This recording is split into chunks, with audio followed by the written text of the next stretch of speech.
Olá, tudo bem com você? Vamos hoje à nossa última aula de redação.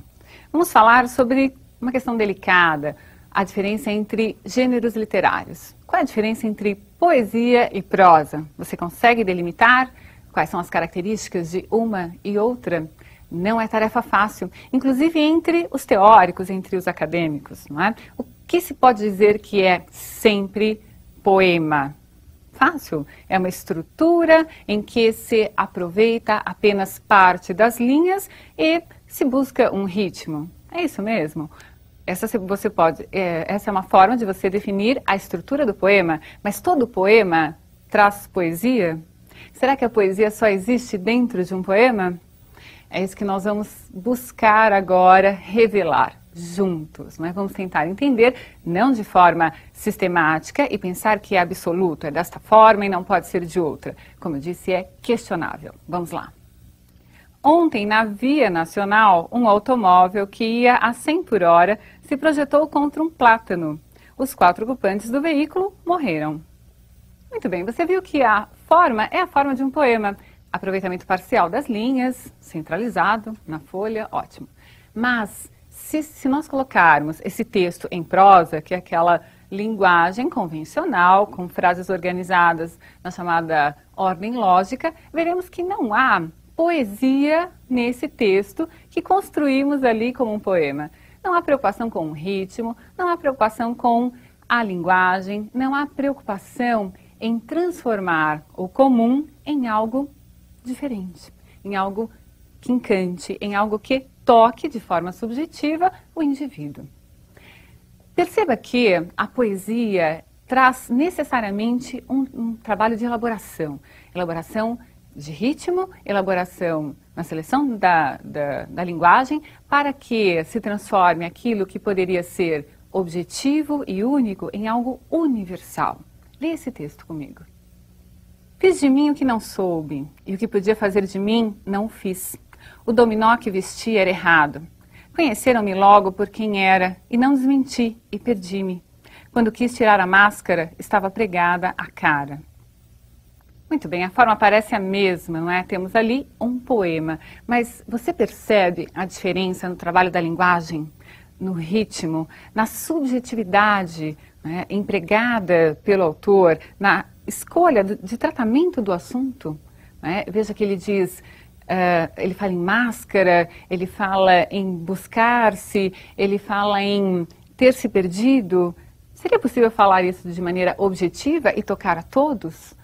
Como fazer esse trabalho, não é? Como trabalhar a linguagem de forma a torná-la universal?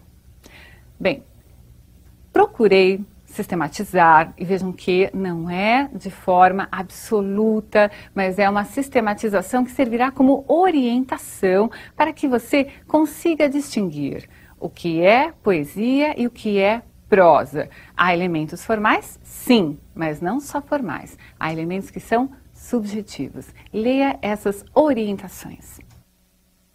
A poesia vai trazer como características expressão subjetiva das coisas do mundo, linguagem elaborada não como expressão gramatical normativa, mas em favor do que o poeta quer sugerir ao leitor. O poema pode ou não ter rimas, métrica. As estrofes poderão ser irregulares. Há formas tradicionais que hoje já não guiam os poetas. Veja, nós conhecemos os sonetos, por exemplo, conhecemos as odes, por exemplo. Em aulas de literatura, a professora certamente comenta essas formas fixas de poesia. Hoje já não há essa preocupação em colocar a poesia dentro de um único formato. Hoje quer-se usar a palavra da forma mais livre possível. E o que é um texto em prosa? Veja lá, expressão convencional da escrita. Normalmente você escreve em prosa. A organização da linguagem é tendente a seguir as normas gramaticais. Preocupação com elementos exteriores ao autor, organizados dentro de uma coerência textual, mais centrada no objeto, no não eu. Muito bem, acompanhou aí essas orientações gerais para que você possa distinguir poesia e prosa? Veja, no seu vestibular, o que será pedido será uma dissertação em prosa, porque é muito difícil avaliar um texto em forma de poema, Quando se pede uma poesia, é muito difícil se dizer essa poesia vale 10, ou vale 9, ou vale 8. Depende do efeito que causa naquele leitor. Tudo bem? Então você fará uma dissertação em prosa. É assim que se pede no vestibular. Um outro texto muito interessante é a crônica. E a crônica é um texto em prosa. É um texto não pedido em vestibulares para que você construa, mas há elementos que, se você souber aproveitar, trará para a sua dissertação mais originalidade, mais criatividade. Quais são esses elementos? Você vai perceber que há um tratamento diferente na linguagem. Não há aquela obrigatoriedade do formalismo que a dissertação obriga, não é? Então, tende-se a usar a norma culta, sim, mas na crônica é possível haver o coloquialismo. O eu vai estar presente. As figuras de estilo podem estar presentes. Leia uma crônica comigo. Todos nós queremos ser canibais. Eu ia escrever um artigo sobre o atual canibalismo político no Brasil, sobre o campeonato de denúncias para saber quem é mais ladrão, ao som de procuradores sapateando em fitas como bailarinas espanholas, mas cansei e resolvi ir a Real Thing e escrever sobre o canibal Hannibal, criação luminosa do Anthony Hopkins, agora no filme de Ridley Scott. Cada vez somos mais como ele, no darwinismo social que se instala. Já somos mais sozinhos, mais avessos à compaixão, mais frios. Para sobreviver, precisamos não ver o sofrimento dos outros, a injustiça e a desigualdade. Queremos ser tocados pela graça da impiedade. Daí o fascínio do assassino. Nada mais atraente que a psicopatia elegante. Todos queremos ser como Hannibal. Esse texto é de Arnaldo Jabor. Essa crônica é chamada reflexiva, a partir de um fato real, que é falar de um filme, né, do novo filme, a continuação do filme O Canibal. O Arnaldo Jabor decidiu falar sobre o canibalismo na sociedade. É uma associação livre que ele decidiu fazer. Há aí comparações, há figuras de linguagem presentes, não é? Nós percebemos que o eu, logo de início, desponta. O Arnaldo Jabor assina o texto e se coloca nesse texto.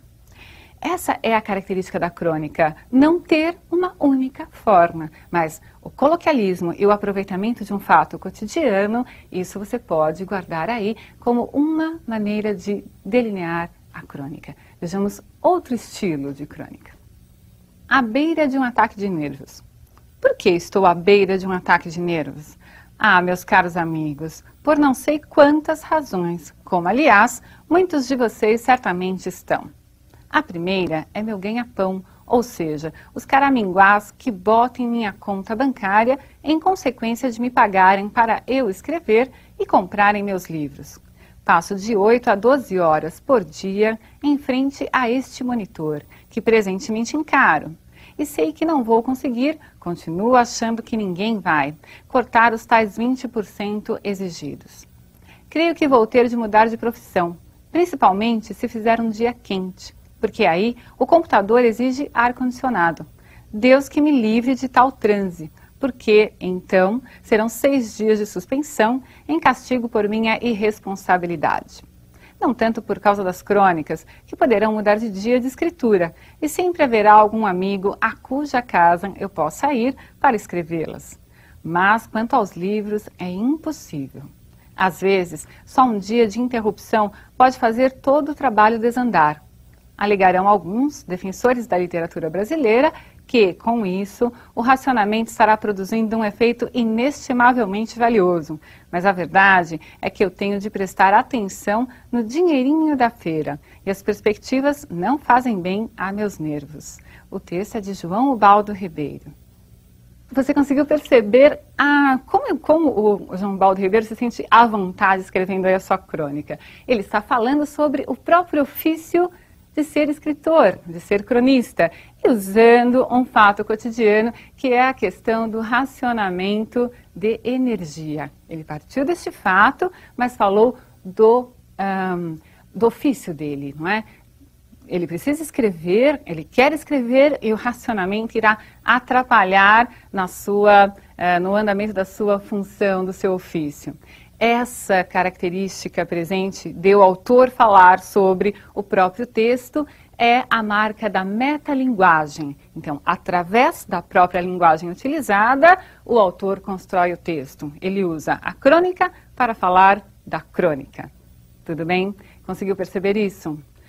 Vamos ver então mais um tipo de crônica, mais próximo de você certamente. É a crônica esportiva. A partir de um fato esportivo, cria-se um texto. O Brasil desconfiava, apenas desconfiava, mas não sabia, como ficou sabendo agora, que um punhado de filhos seus nasceu com mãos de ouro. Mãos que afagam e que apedrejam, como diria o poeta. Mãos de Maurício, que tecem com dedos mágicos bolas de algodão. Bolas de fogo, Marcelo Negrão. Bolas de ferro nas mãos de Carlão. Bolas de morte nas mãos de Giovanni. E eu que pensava que os meninos da nossa terra só gostavam de brincar com bola que rola de pé em pé, no terreno baldio das peladas.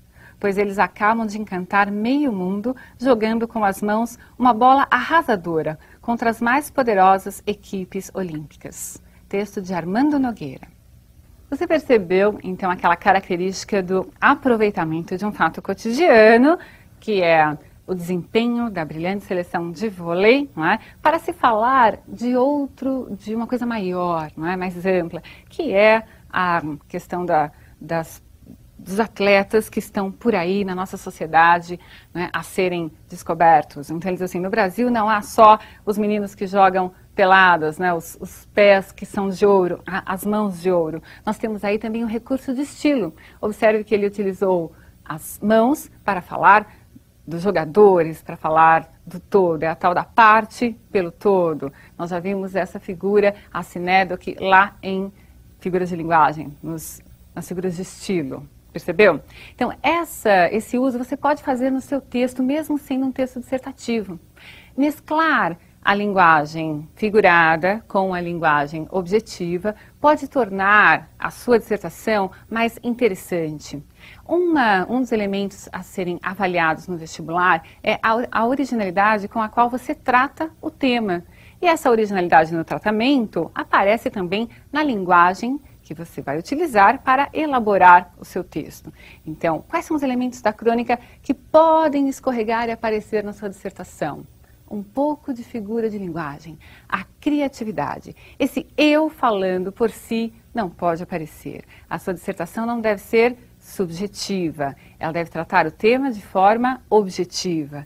É o assunto, é o elemento exterior que é importante, mas os recursos linguísticos é que você pode aproveitar. E é possível que haja uma crônica para que você a interprete lá no vestibular. Combinado? Um grande abraço para você e até!